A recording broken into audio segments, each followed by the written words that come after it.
Hi friends, welcome back to Bhanubhuvi vlog. ಎಲ್ಲ ಹೇಗಿದ್ದೀರಾ? ಎಲ್ಲ ಚೆನ್ನಾಗಿದ್ದೀರಾ ಅನ್ಕೋತೀನಿ. ನಾನು ಕೂಡ ತುಂಬ ಚೆನ್ನಾಗಿದ್ದೀನಿ. ಈ ವಿಡಿಯೋ ಬಂದು ನಮ್ಮದು ಜರ್ನಿ ವಿಡಿಯೋ ಆಗಿರುತ್ತೆ. UP to Bangalore 3 days journey ಇತ್ತು. ಆ ಜರ್ನಿ ಯಾವ ರೀತಿ ಇತ್ತು ಅಂತ ನಿಮ್ಮ ಜೊತೆ ಶೇರ್ ಮಾಡ್ಕೊಂಡಿದ್ದೀನಿ. ಬನ್ನಿ ನೋಡ್ರಿ. ನಮ್ಮದು ಟ್ರೈನ್ ಟೈಮಿಂಗ್ಸ್ ಇದ್ದಿದ್ದು ಈವ್ನಿಂಗ್ ಟೈಮ್ ಇತ್ತು. ನಾವು ಅದಕ್ಕೆ ಸ್ವಲ್ಪ ಬೇಗನೆ 1 ಅವರ್ ಬೇಗನೆ ಬಂದು ವೆಯ್ಟ್ ಮಾಡ್ತಿದ್ದು. ಆಮೇಲೆ ನಮ್ಮ ಮನೆಯವ್ರು ಬಂದು ಪ್ಲಾಟ್ಫಾರ್ಮ್ ಎಲ್ಲ ಚೆಕ್ ಮಾಡ್ತಿದ್ರು. ಆವಾಗ ಗೊತ್ತಾಯಿತು 1 ಅವರ್ ಟ್ರೈನ್ ಡಿಲೇ ಆಗಿದೆ ಅಂತ. ಅದಕ್ಕೆ ವೆಯ್ಟ್ ಮಾಡ್ತಾ ಇದ್ದೀವಿ.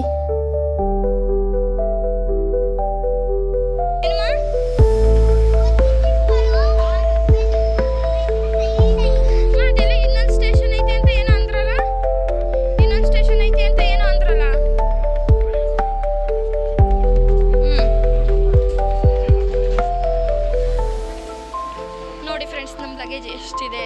ನಮ್ಮ 1 2 3 4 5 6 7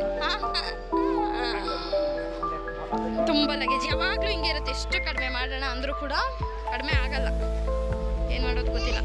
ಬಟ್ ಮಕ್ಕಳು ಬಟ್ಟೆ, ನಮ್ಮ ಬಟ್ಟೆ, ಅದು ಇದು ಎಕ್ಸ್ಪೆಷಲಿ ಸರಿ ಅಡುಗೆ, ತಿಂಡಿ, ಊಟ, ಸ್ನ್ಯಾಕ್ಸ್. ಸ್ವಲ್ಪ ಈ ಟೈಮ್ ಫ್ರೂಟ್ಸ್ಗಳೆಲ್ಲ ಜಾಸ್ತಿ ತೊಗೊಂಡೋಗಿದ್ದು, ಅದರಿಂದ ಸ್ವಲ್ಪ ಲಗೇಜ್ ಎಲ್ಲ ಜಾಸ್ತಿನೇ ಇತ್ತು. ಬಟ್ 3 ಡೇಸ್ ಜರ್ನಿ ಆಗಿರೋದ್ರಿಂದ ಮತ್ತೆ ಏನು ಮಾಡೋಕ್ಕಾಗಲ್ಲ. ಸ್ನ್ಯಾಕ್ಸು ಬೇಕು, ಪ್ರತಿಯೊಂದು ಐಟಮ್ ಬೇಕಾಗುತ್ತೆ. ನಾವು ಮೊದಲು ಅನ್ಕೋತೀವಿ ಲಗೇಜ್ ಜಾಸ್ತಿ ಆಗುತ್ತೆ, ಬೇಡ ಅಂತ. ಆಮೇಲೆ ಹಿಂಸೆ ಆಗುತ್ತೆ. ಅದಕ್ಕೋಸ್ಕರ ಪ್ರತಿಯೊಂದು ಕೂಡ ತೊಗೊಂಡೋಗ್ತಾ ಇದ್ದೀವಿ.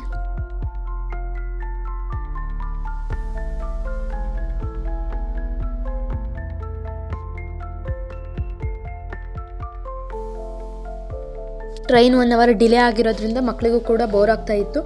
ಇಲ್ಲಿ ಅಳಿಲಿತ್ತು. ಅದಕ್ಕೆ ನನ್ನ ಮಗಳಿಗೆ ಯಾವುದಾದ್ರೂ ಅನಿಮಲ್ಸು, ಬರ್ಡ್ಸ್ ಅಂದರೆ ತುಂಬ ಇಷ್ಟ. ಅದಕ್ಕೆ ಇಲ್ಲಿ ಬಂದು ಆಟ ಆಡಿಸ್ತಿದ್ದಾರೆ. ಅದು ಇವಳೇನೇ ಮಾತಾಡಿದ್ರು ಕೂಡ ರಿಯಾಕ್ಟ್ ಮಾಡ್ತಿತ್ತು. ಮತ್ತು ಜನಗಳೆಲ್ಲ ಫುಡ್ ಕೊಟ್ಟೋದಕ್ಕೆ ಅಭ್ಯಾಸ ಮಾಡಿದ್ದಾರೆ ಅನ್ಸುತ್ತೆ. ಅದಕ್ಕೆ ಬೇಗ ಕೈ ಮೇಲೆಲ್ಲ ಬರ್ತಾ ಇತ್ತು.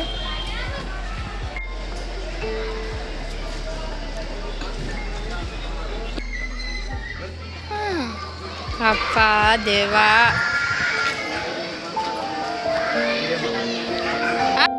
Hi friends, welcome to my log. ಇವತ್ತು ತುಂಬ ತುಂಬ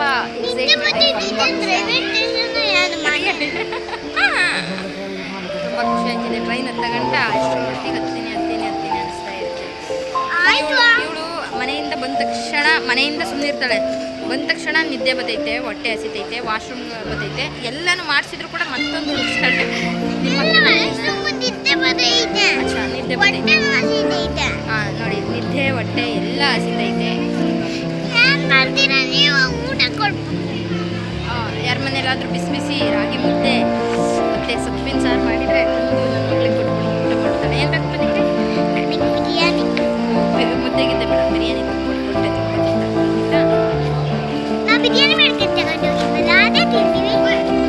ನಾವೇನೇನು ಮಾಡ್ಕೊಂತ ಬರ್ತಿದ್ದೀವಿ ಹೇಳಪ್ಪ. ಬಿರಿಯಾನಿ, ಚಕ್ಲಿ, ಅದು ರೆಡಿ. Okay, mango, okay, banana, fruits. Okay, ಲಂಚ್ಗೆ ಪುಳಿಯೋಗರೆ. ಓಕೆ. ಇಷ್ಟೇ ನನಗೆ ನಂಬಿಕೆ. ನಮ್ಮ ಮನೆಯವ್ರು ಸ್ಪೀಚ್ ಕೊಡ್ತಾರೆ, ಎಲ್ಲ ಅಲರ್ಟ್ ಆಗಿ. ಏನು ಸ್ಪೀಚ್ ಕೊಡಲ್ಲ. ನನ್ನ ಮಗ ಮಾತಾಡ್ತಾರೆ. ನನಗೆ ಮಾತಾಡೋಕ್ಕೆ ಬರಲ್ಲ. ನೀವು ಯಾವ ರೀತಿ ಎಕ್ಸೈಟ್ಮೆಂಟ್ ಇದೆ ಅಂತ ಸ್ವಲ್ಪ ಎಲ್ರಿಗೂ ತಿಳಿಸ್ಬೋದು. ಹೊಸ ಬಟ್ಟೆ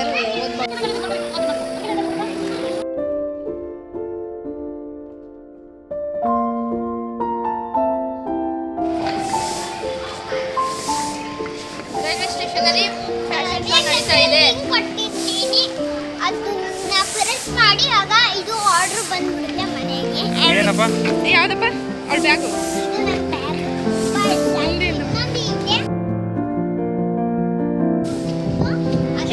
ಅವಳ ಬ್ಯಾಗ್ ಏನಾದರೂ ಬೇಕಾದರೆ ಅವಳು ಲಿಂಕ್ ಕೊಟ್ಟಿರ್ತಾಳಂತೆ, ಅದು ಪ್ರೆಸ್ ಮಾಡ್ಬೇಕಂತೆ. ನೋಡಿ ಏನು ಮಾಡ್ತೀರ, ಅವಳ ಬ್ಯಾಗ್ ಬೇಕೋ ಬೇಡ. ಎಷ್ಟಪ್ಪ ನಿನ್ನ ಬ್ಯಾಗ್? ಎಷ್ಟಪ್ಪ ಇದೆ ಅದಕ್ಕೆ? ₹1. ₹1. ಅಚ್ಚಾ, ₹1. ಓಕೆ ಮಕ್ಕಳೇ, ಆ ಬ್ಯಾಗಲ್ಲಿ ಏನೇನು ಇಟ್ಟಿದ್ದೀರಾ ಮತ್ತು? ಹಾಂ, ಯಾಕೆ ಕೊಡ್ತಾರೆ?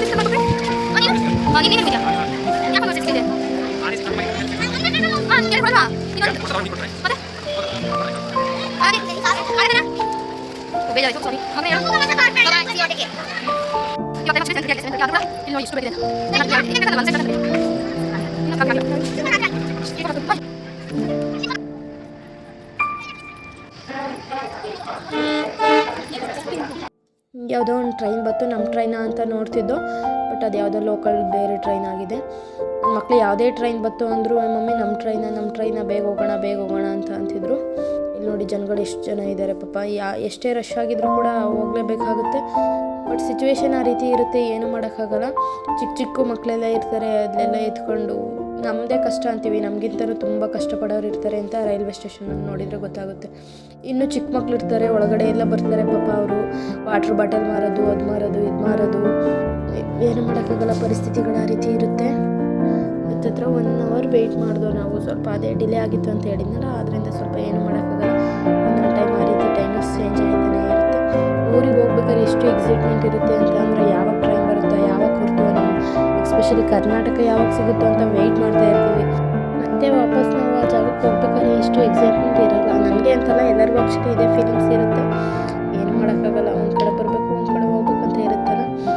ನಮ್ಮ ಟ್ರೈನ್ ಅಂತೂ ಬಂದ ತಕ್ಷಣ ಅಂತೂ ಫುಲ್ಲು ಖುಷಿ ಆಯಿತು. ನಾವು ಹೆಂಗೋ ಇಷ್ಟ ಗಂಟೆ ಕಾದು ಇಂತೂ ಟ್ರೈನ್ ಬಂತು. 1 hour ಲೇಟ್ ಆಗಿದೆ ಇವತ್ತು ಟ್ರೈನ್. ನಿಧಾನ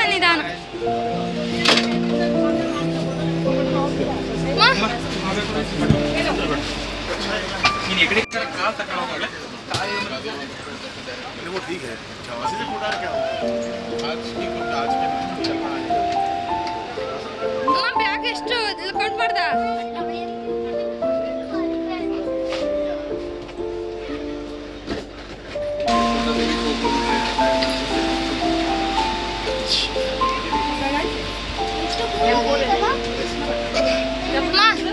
ಎಲ್ಲ ತಗೊಂಡ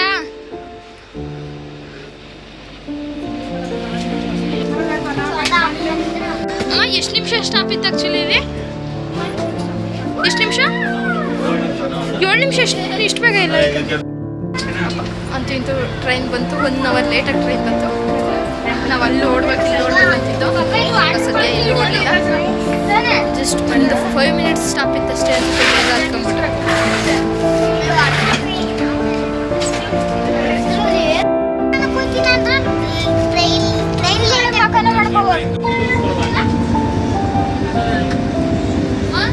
train actually time train 1 hour late ಆಯಿತು.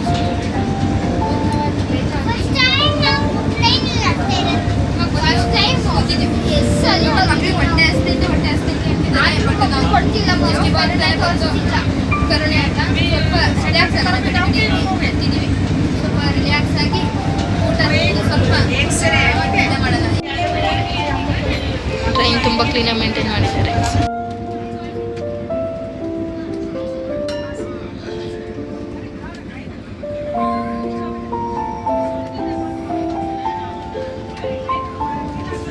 ನಾವು ನೈಟ್ಗೆ ಅಂತ ರೈಸ್ ಐಟಮ್ ತೊಗೊಬಂದಿದ್ದು. ಸಂಜೆ ಒಂದು 5 o'clock ಮಾಡಿದ್ದೆ. ಅದನ್ನೇ ನೈಟ್ಗೆ ಅಂತ ಕ್ಯಾರಿ ಮಾಡಿದ್ದು.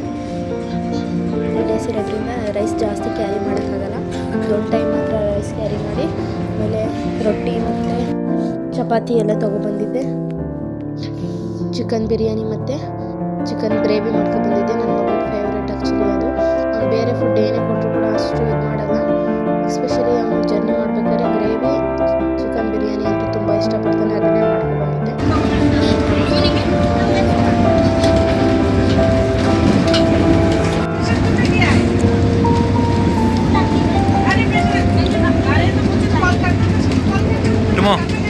ಬಿರಿಯಾನಿ ಹೇಗಿದೆ?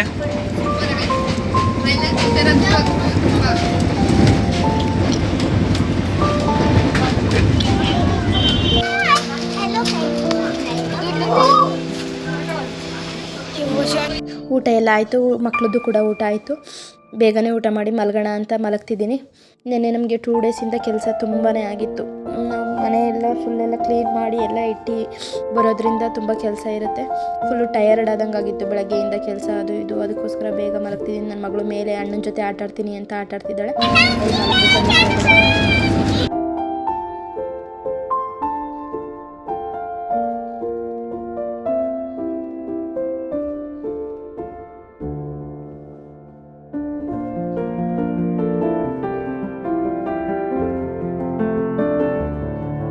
ಮಕ್ಕಳಂತೂ ತುಂಬ ಖುಷಿ ಪಡ್ತಾರೆ. ಅವರಿಗೆ ವಿಂಡೋ ಸೀಟ್ ಸಿಗಬೇಕು, ಆರಾಮಾಗಿ ಯಾವಾಗಲೂ ಆ ಥರ ನೋಡ್ಕೊಂಡು ಹೋಗ್ಬೇಕು ಅಂತ ಅಂದರೆ ಅವರಿಗೂ ತುಂಬ ಖುಷಿ ಆಗುತ್ತೆ. ಅವರು ಕೂಡ ತುಂಬ ಚೆನ್ನಾಗಿ ಎಂಜಾಯ್ ಮಾಡ್ಕೊಂಡು ಹೋಗ್ತಿದ್ದಾರೆ.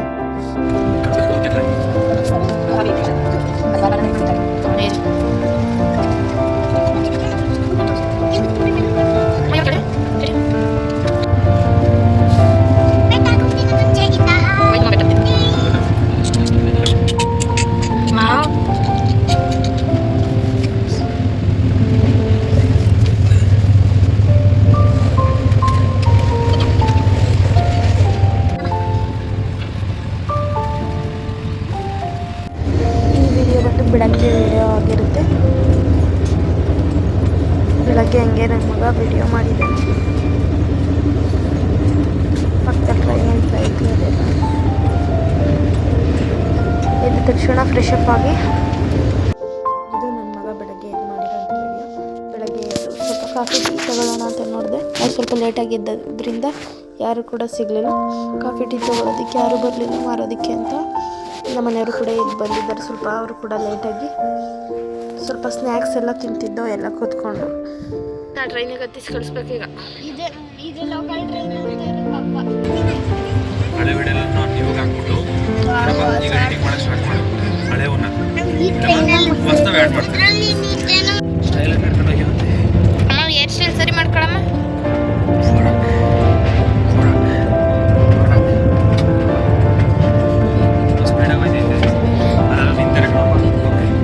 ಮಕ್ಕಳೇ ಒಂದು 5 minutes ವೇಟ್ ಮಾಡಪ್ಪ.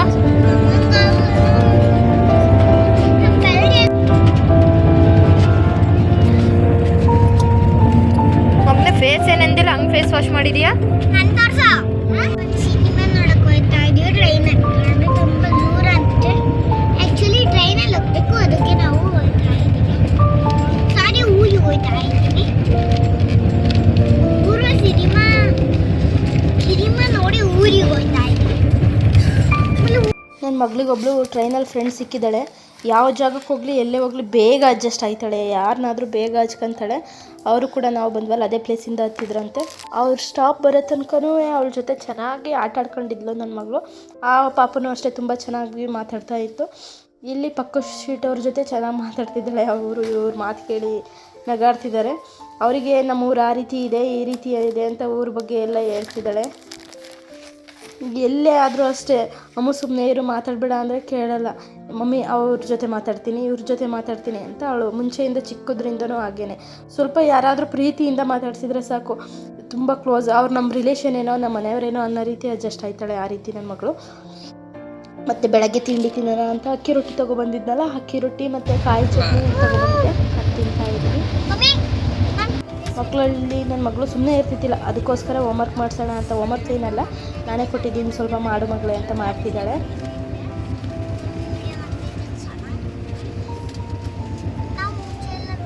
Okay, start your work.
ಬರ್ರಿ.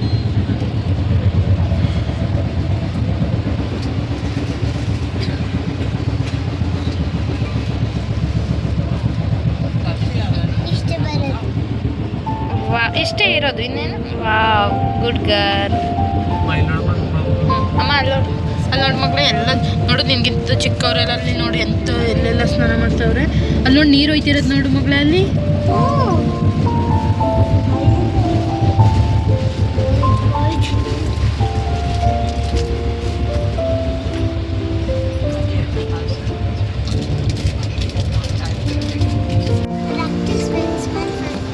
ಹಂಗಂದ್ರೆ ಏನಪ್ಪ? ಓಕೆ, ನಮ್ಮ ಮನೆಯವರು ಮಲಗಿದ್ದಾರೆ ಪಾಪ. ಮಾವಿನ ಹಣ್ಣು ತಗೊಂಡಿದ್ದು, ನಾನು ನನ್ನ ಮಗಳು ಮಾವಿನ ಹಣ್ಣು ತಿಂತಾ ಇದ್ದೀನಿ. ಹಾಗೆ ಮೆಹಂದಿನೂ ಕೂಡ ಮೆಹಂದಿ ತೊಗೊಂಡಿದ್ದೆ, ಬಟ್ ಸೂಟ್ ಕೇಸ್ ಒಳಗಡೆ ಹಾಕ್ಬಿಟ್ಟಿದ್ದಾರೆ ನಮ್ಮನೆಯವರು, ಅದು ಸಿಗಲಿಲ್ಲ. ನಾವು ಬರಬೇಕಾದ್ರೆ ಆಟೋ ನಿಲ್ಲಿಸಿ ಎಲ್ಲಿ ತೊಗೊಂಡೆ ಮೆಹಂದಿ ಬಿಡಿಸ್ಕೊಳಕ್ಕೆ ಆಯ್ತಾ ಇರಲಿಲ್ಲ. ಹಾಗಾದ್ರೂ ನನಗೆ ಅದು ಜರ್ನಿ ಮಾಡ್ಬೇಕಾದ್ರೆ ಮೆಹಂದಿ ಬಿಡಿಸ್ಕೊಂಡು ತುಂಬ ಅಭ್ಯಾಸ, ಅದೇ ರೀತಿ ಬಿಡಿಸ್ಕೊಬೇಕು ಅಂತ ಬಿಡಿಸ್ಕೊತಿದ್ದೀನಿ.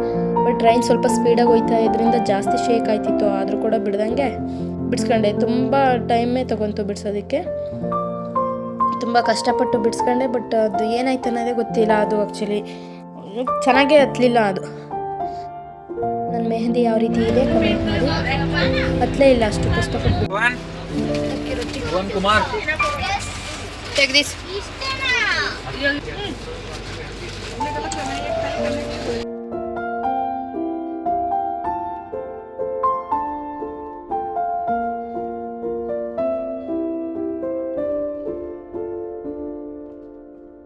ಮಧ್ಯಾಹ್ನ ಊಟ ಮಾಡೋಣ ಅಂತ ಊಟ ಮಾಡ್ತಿದ್ದೀವಿ.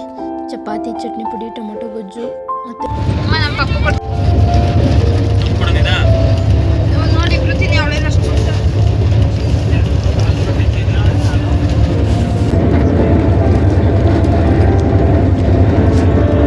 ಮಾಡ್ತಾ ಇದ್ದೀವಿ.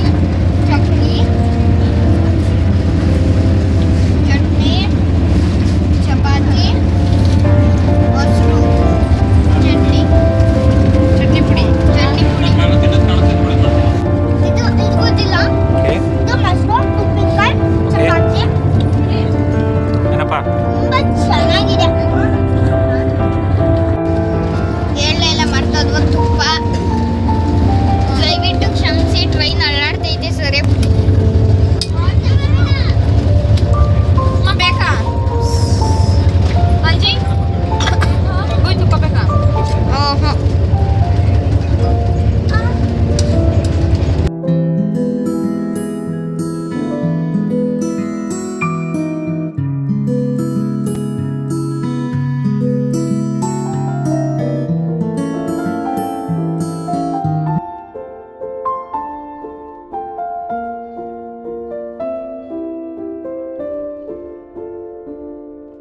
ಬಂಗಾರಪೇಟೆ ಬಂಗಾರದಂಗೆ ಐತಿ, ತುಂಬ ಕ್ಲೀನಾಗೈತಿ. ನಾವು 3 ಡೇಸಿಂದ ಜರ್ನಿ ಮಾಡಿದೆವು, ಬಟ್ ಇಷ್ಟು ಕ್ಲೀನಾಗಿರೋ ರೈಲ್ವೆ ಸ್ಟೇಷನ್ ಫಸ್ಟ್ ಟೈಮ್ ನೋಡ್ತಿರೋದು. 3 ಡೇಸ್ ಟ್ರೈನ್ ಒಳಗಡೆಯಿಂದ ನಮ್ಮ ಕರ್ನಾಟಕದ್ದು KSRTC ಫಸ್ಟ್ ಟೈಮ್ ಆ ಬಸ್ ನೋಡ್ದೆವು. ಅದು ನೋಡಿದ ತಕ್ಷಣ ಆ ಖುಷಿ ಹೇಳೋಕ್ಕಾಗಲ್ಲ. ಅದು ಕನ್ನಡದಲ್ಲಿ ಬರೆದಿರೋದು, ಕನ್ನಡ ಅಕ್ಷರಗಳು. ಏಕೆಂದರೆ ನಿಮಗೆ ಬಸ್ ನೋಡಿದ ತಕ್ಷಣ ಆ ರೀತಿ ಫೀಲ್ ಅನಿಸುತ್ತಾ ಅಂತ ಅನ್ನಿಸ್ಬೋದು. ನಾವು ಫಸ್ಟ್ ಟೈಮ್ 6 ತಿಂಗಳು ಬಿಟ್ಕೊಂಡು ಫಸ್ಟ್ ಟೈಮ್ ಆ ಬಸ್ ನೋಡ್ತಿದ್ದೀವಿ. ಕರ್ನಾಟಕಕ್ಕೆ ಬಂದಿದ್ದೀವಿ ಅಂದರೆ ಆ ಫೀಲಿಂಗ್ಸ್ ಎಕ್ಸ್ಪ್ರೆಸ್ ಮಾಡೋಕ್ಕಾಗಲ್ಲ. ಅಷ್ಟು ಫೀಲಿಂಗ್ಸ್, ಅಷ್ಟು ಖುಷಿ ಇರುತ್ತೆ. ಅಂತೂ ನಮ್ಮ ಬೆಂಗಳೂರಿಗೆ ಬಂದು ಇಳ್ದೋ. ಹಾಯ್ ಫ್ರೆಂಡ್ಸ್, ನಾವಂತೂ ಇತ್ತು ಬೆಂಗಳೂರಿಗೆ ರೀಚ್ ಆದೋ. 3 ದಿವಸ ಆಯಿತು ರೀಚ್ ಆಗೋ ಅಷ್ಟರೊಳಗಡೆ.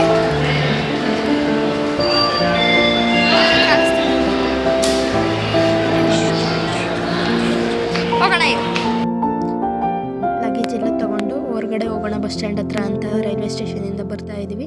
ಇಲ್ಲಿ ಪೊಲೀಸ್ ಎಂಕ್ವೈರಿ ಮಾಡ್ತಾಯಿದ್ರು. ಮೇಡಮ್ ನೀವು ಎಲ್ಲಿಂದ ಬರ್ತಾ ಇರೋದು, ಟಿಕೆಟ್ ತೋರಿಸಿ ಅಂತ ಸ್ವಲ್ಪ ಕೇಳ್ತಾಯಿದ್ರು. UP ಅಂದಿದ್ದಕ್ಕೆ UPಗೆ ಅಲ್ಲೇನಕ್ಕೆ ಹೋಗಿದ್ರಿ ಅಂತ ರೀಸನ್ ಎಲ್ಲ ಕೇಳಿದರು. ಎಂಕ್ವೈರಿ ಎಲ್ಲ ಮುಗಿಸಿ ಮತ್ತು ಇಲ್ಲಿ ಸ್ವಲ್ಪ ಅಂಗಡಿಗಳೆಲ್ಲ ಇತ್ತು, ಅಂಗಡಿ ನೋಡೋಣ ಏನೇನಿದೆ ಅಂತ ಬಂದು ಅಲ್ಲಿ ನಾನು ಮೇಳದಲ್ಲಿ ನೋಡಿದ್ದೆಲ್ಲ ಆ ಬ್ಯಾಗ್ ಇದೆಯಲ್ಲ, ಆ ಬ್ಯಾಗು ಅಲ್ಲಿ ಟುಮು ಬ್ಯಾಗ್ ಕೊಡ್ಸೋಣ ಅಂತ ನೋಡಿದೆ. ಅದು 250 ಇತ್ತು ಅಲ್ಲಿ, ಇಲ್ಲಿ ನೋಡಿದರೆ 650 ಇತ್ತು. ಅಲ್ಲಿ ಕಂಪೇರ್ ಮಾಡಿದರೆ ಇಲ್ಲಿ ಜಾಸ್ತಿನೇ ಇದೆ, ಬೇಡ ಅಂತ ಸುಮ್ಮನೆ ಹೊರಗಡೆ ಬರ್ತಾಯಿದ್ದೋ.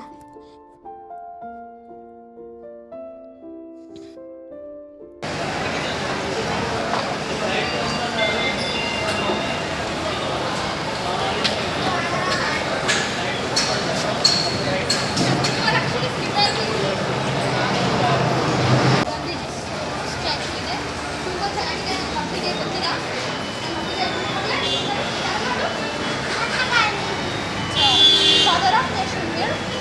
ರೈಲ್ವೆ ಸ್ಟೇಷನಿಂದ ಬಸ್ ಸ್ಟ್ಯಾಂಡ್ ಹತ್ರ ಹೋಗ್ತಿದ್ದೀವಿ. ಊರಿಗೆ ಹೋಗೋಣ ಅಂತ. ಅಲ್ಲಿ ಬಸ್ ಸ್ಟ್ಯಾಂಡಲ್ಲಿ ಒಂದು ಬ್ಯಾಡ್ ಎಕ್ಸ್ಪೀರಿಯೆನ್ಸ್ ಆಯಿತು. ಏನಂದರೆ ನಾವು ಬಸ್ಸಿಗೆ ಅಂತ ತುಂಬ ವೆಯ್ಟ್ ಮಾಡ್ದೋ, ಬಸ್ಗಳೆಲ್ಲ ಇದ್ದವು, ಬಟ್ ಯಾರು ನಮ್ಮ ಬಸ್ಸಿಗೆ ಕೂರಿಸ್ಕೊಂತ ಇಲ್ಲ. ರೀಸನ್ ಏನಂದರೆ ನಮ್ಮದು ಸೂಟ್ ಕೇಸ್ ಸ್ವಲ್ಪ ಲಗೇಜ್ ಜಾಸ್ತಿ ಇದೆ ಅಂತ ಅವ್ರು ಅಂತಿದ್ರು. ಹೌದು, ಲಗೇಜ್ ಜಾಸ್ತಿ ಇದೆ, ಬಟ್ ಏನು ಮಾಡೋಕ್ಕಾಗುತ್ತೆ, ನಾವು 1 ಇಯರ್ಗೆ 1-2 ಟೈಮ್ ಬರೋದು ಕಷ್ಟ. ಆ್ಯಕ್ಚುಲಿ 6 ಮಂತ್ಗೆ 1 ಟೈಮ್ ಬರ್ತೀವಿ. 6 ಮಂತ್ಗೆ ಲಗೇಜ್ ಎಲ್ಲ ತೊಗೊಬರ್ಬಾರ್ದು ಅಂದರೆ ಆಗಲ್ಲ. ಆರ್ಮಿ ಫ್ಯಾಮಿಲೀಸ್ ಅಂದರೆ ಆ್ಯಕ್ಚುಲಿ ತುಂಬ ಜನಕ್ಕೆ ಗೊತ್ತಿರುತ್ತೆ ಇಷ್ಟು ಲಗೇಜ್ ಇರುತ್ತೆ. ನಾವು 2000 ಕಿಲೋಮೀಟ್ರಿಂದ ಬಂದಿರ್ತೀವಿ, ಲಗೇಜ್ ಇಲ್ದೇ ಬರಬೇಕು ಅಂತಂದರೆ ಹೆಂಗಾಗುತ್ತೆ. ಲಗೇಜ್ ಪಕ್ಕ ಇದ್ದೇ ಇರುತ್ತೆ, ಬಟ್ ಲಗೇಜ್ ಹಾಕ್ಸಲ್ಲ ಅಂತ ಅಷ್ಟು ಇದು ಮಾಡ್ತಿದ್ರು. ಮಧ್ಯಾಹ್ನ 3 ಗಂಟೆಯಿಂದ ನಾವು ಸಂಜೆ 6 ಗಂಟೆ ತನಕ ವೆಯ್ಟ್ ಮಾಡಿದ್ದೀವಿ. ಒಬ್ಬರು ಕೂಡ ಕೂರ್ಸ್ಕೊಂತಾನೆ ಇಲ್ಲ. ನಮ್ಮನೆಯವ್ರು ಈ ಬಸ್ ಕೇಳ್ತಾರೆ, ಆ ಬಸ್ ಕೇಳ್ತಾರೆ, ಒಂದು 4-5 ಬಸ್ ಕೇಳ್ತಾರೆ, ಒಬ್ಬರು ಅಕ್ಸೆಪ್ಟ್ ಮಾಡ್ತಾ ಇಲ್ಲ. ಪ್ಲೀಸ್ ಯಾರಿಗೂ ಕೂಡ ಈ ರೀತಿ ಮಾಡಬೇಡಿ. ನಾವಲ್ಲಿ ರೈಲ್ವೆ ಸ್ಟೇಷನಲ್ಲಿ ಎಷ್ಟು ಕಷ್ಟಪಟ್ಟು ಯಾವ್ಯಾವ ಪ್ಲಾಟ್ಫಾರ್ಮ್ಗೆ ಈ ಮಕ್ಕಳೆಲ್ಲ ಕರ್ಕೊಂಡು, ಫ್ಯಾಮಿಲಿ ಕರ್ಕೊಂಡು, ಲಗೇಜ್ ಇಟ್ಕೊಂಡು ಎಷ್ಟು ಕಷ್ಟಪಟ್ಟು ಬಂದಿರ್ತೀವಿ ನಮಗೆ ಗೊತ್ತು. ಯಾರಾದರೂ ಜಗಳ ಮಾಡಿದ್ರೆ ಬಿಟ್ಬಿಡೋರೇನೋ, ನಾವು ಜಗಳ ಮಾಡಲಿಲ್ವಲ್ಲ, ಅದೇ ತಪ್ಪಾಯಿತು ಅಂತ. ನಾನು ತುಂಬ ಟೈಮ್ ಸುಮ್ಮನೆ ಇದ್ದೆ, ಓಕೆ ಕೂರಿಸ್ಕೊಂತಾರೆ ಅಂತ. ಅವರು ಸುಮ್ಮನೆ ಆಗ ಇದೇ ಇಲ್ಲ, ಕೂರ್ಸ್ಕೊತಾನೆ ಇಲ್ಲ. ಎಲ್ಲ ಕೂರ್ಸ್ಕೊಳ್ಳಲ್ಲ ಅಂದರೆ ಮತ್ತೆ ನಾವು ಎಲ್ಲಿ ಹೋಗಬೇಕು? ನಾವು ಆರ್ಮಿ ಫ್ಯಾಮಿಲಿಗಳೇನು ಊರ ಕಡೆ ಬರಬಾರ್ದು ಅಂತ ಏನು ಗೌರ್ಮೆಂಟ್ ರೂಲ್ಸ್ ಇದೆಯಾ, ಅಥವಾ ಬಸ್ಸಿಗೆ ಕೂರಿಸಬಾರ್ದು ಅಂತ ರೂಲ್ಸ್ ಇದೆಯೋ ಅಂತ ಅಂದಾಗ ಅವರೇ ಮಾತಾಡ್ಕೊಂಡು ಓಕೆ ಮೇಡಮ್, ಆಗಲ್ಲ ಮೇಡಮ್, ಈಗಲ್ಲ ಮೇಡಮ್ ಅಂತ ಹೇಳ್ತಿದ್ದಾರೆ. ಮೊದಲೇ ಅವ್ರು ಸುಮ್ಮನೆ ಕೂರಿಸ್ಕೊಂಡಿದ್ರೆ ನಾನು ಇಷ್ಟೊಂದು ಕಾನ್ವರ್ಸೇಷನ್ ಮಾಡಬೇಕಾಗಿತ್ತು. ಮುಂಚೆನೇ ನಮ್ಮ ಮನೆಯವರು ಅಷ್ಟು ರಿಕ್ವೆಸ್ಟ್ ಮಾಡ್ತಿದ್ದಾರೆ. ರಿಕ್ವೆಸ್ಟ್ ಮಾಡಬೇಕಾದ್ರೆ ಅವ್ರು ಸುಮ್ಮನೆ ಆಗಬೇಕಾಗಿತ್ತಾನೆ. ಅದೇ ಹೇಳ್ತಾರಲ್ಲ, ಒಳ್ಳೆತನಕ್ಕೆ ಬೆಲೆ ಇಲ್ಲ ಅನ್ನೋ ಹಾಗೆ ಯಾವುದೇ ಕೆಲಸ ಆದರೂ ಕೂಡ ಸುಮ್ಮನೆ ಸೈಲೆಂಟಾಗಿದ್ದರೆ ಆಗಲ್ಲ ಅಂತ ಇದಕ್ಕೇನೆ ಆ್ಯಕ್ಚುಲಿ ಹೇಳೋದು. ಮನೆಯವ್ರ ಸ್ಥಾನದಲ್ಲಿ ಬೇರೆ ಯಾರಾದರೂ ಇದ್ದು, ಸ್ಟೂಡೆಂಟ್ ಆಗಿರಲಿ, ಯಾರೋ ಬೇರೆಯವ್ರು ಇದ್ದಿದ್ರು ಎಷ್ಟು ಕಾನ್ವರ್ಸೇಷನ್ ನಡೆಸಿ ಎಷ್ಟು ಇದು ಮಾಡಿರೋರು. ಬಟ್ ನಮ್ಮ ಮನೆಯವರು ಬೇಡ ಆ ರೀತಿ ಎಲ್ಲ ಆಗೋದು ಅಂತ ಸೈಲೆಂಟಾಗಿ ಇದ್ದಿದ್ದಕ್ಕೆ ಅವರು ಆ್ಯಕ್ಚುಲಿ ಅವ್ರು ಸೈಲೆಂಟ್ನ ಮಿಸ್ಯೂಸ್ ಮಾಡ್ಕೊಂಡ್ರು. ಓಕೆ, ಅದೆಲ್ಲ ಒಂದೊಂದು ಎಕ್ಸ್ಪೀರಿಯೆನ್ಸು, ಏನೂ ಮಾಡೋಕ್ಕಾಗಲ್ಲ. ಅವ್ರಿಗೆ ನಾನು ಮುಂಚೆನೇ ಹೇಳ್ತಿದ್ದೆ ರೀ, ಸ್ವಲ್ಪ ಕೇಳಿರಿ ಅಂತ, ಸುಮ್ಮನಿರಪ್ಪ ಇದು ಪಬ್ಲಿಕಲ್ಲಿ ಆ ರೀತಿ ಎಲ್ಲ ಆಡೋದು ಬೇಡ ಅಂತ ನಿಧಾನಕ್ಕೆ ಕೇಳ್ತಿದ್ರಲ್ಲ, ಅದನ್ನೇ ಅವ್ರು ಮಿಸ್ಯೂಸ್ ಮಾಡ್ಕೊಂಡ್ರು. ಓಕೆ, ಹಾಕಿದ್ದಾಗೋಯ್ತು. ಒಟ್ಟು ಈ ಇನ್ಸಿಡೆಂಟಿಂದ ತುಂಬ ಬೇಜಾರಾಗಿದ್ದಂತೂ ನಿಜ ನನಗೆ. ಇನ್ ಕೇಸ್ ನಾವು ಅಷ್ಟು ವೆಯ್ಟ್ ಮಾಡ್ತಿದ್ದೀವಲ್ಲ, ಅದೇ ಸಿಚುವೇಷನಲ್ಲಿ ನಿಮ್ಮ ಫ್ಯಾಮಿಲಿಗಳು, ನಿಮ್ಮ ಮನೆ ಮಕ್ಕಳುಗಳು ಇದ್ದಿದ್ರೆ ಯಾವ ರೀತಿ ಅಂತ ಸ್ವಲ್ಪ ಯೋಚನೆ ಮಾಡಿ. ಸ್ವಲ್ಪ ಮನುಷ್ಯರು ಅಂದರೆ ಸ್ವಲ್ಪ ಮನುಷ್ಯತ್ವ ಇರಬೇಕು ಅಷ್ಟೇ. ಸ್ವಲ್ಪ ಫ್ಯಾಮಿಲೀಸ್ ಅಂತ ಅಂದರೆ ಸ್ವಲ್ಪ ರೆಸ್ಪೆಕ್ಟ್ ಮಾಡಿ. ಅವರು ಅಷ್ಟು ಕಷ್ಟಪಟ್ಟು ಅಲ್ಲಿಂದ ಬಂದಿದ್ದಾರೆ, ಅಷ್ಟು ಕೂತಿದ್ದಾರೆ ಅನ್ನೋದಕ್ಕೂ ಕೂಡ ಇದು ಮಾಡಲ್ಲ. ಎಲ್ಲದಕ್ಕಿಂತ ಮುಖ್ಯವಾಗಿ ಮನುಷ್ಯನಿಗೆ ಮನುಷ್ಯತ್ವ ಬೇಕು ಅಂತಾರೆ, ಒಬ್ಬೊಬ್ರಿಗೆ ಅದೇ ಇರಲ್ಲ, ಏನೂ ಮಾಡೋಕ್ಕಾಗಲ್ಲ.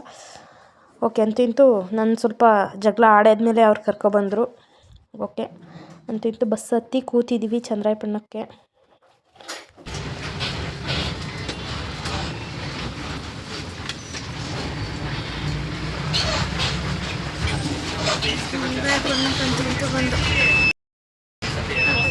ಚಂದ್ರಾಯಪಟ್ಟಣ ಬಸ್ ಸ್ಟ್ಯಾಂಡಿಗೆ ಬಂದು ನನ್ನ ಮಗಳು ಮಲಗಿದ್ದಾನೆ. 10 ಕಾಲಾಗಿದೆ. ಇವಾಗ ಒಂದು 6 ಗಂಟೆಗೆ ಬಸ್ ಹತ್ತಿ 10 ಕಾಲಲ್ಲಿ ಬಂದಿದ್ದೀವಿ. ಬಸ್ ನನ್ನ ಯೂಟ್ಯೂಬ್ ಚಾನಲ್ಗೆ 100 ಜನ ಸಬ್ಸ್ಕ್ರೈಬರ್ ಆಗಿದ್ದಾರೆ ಜಸ್ಟ್ 2 ವೀಡಿಯೋಸ್ಗೆ.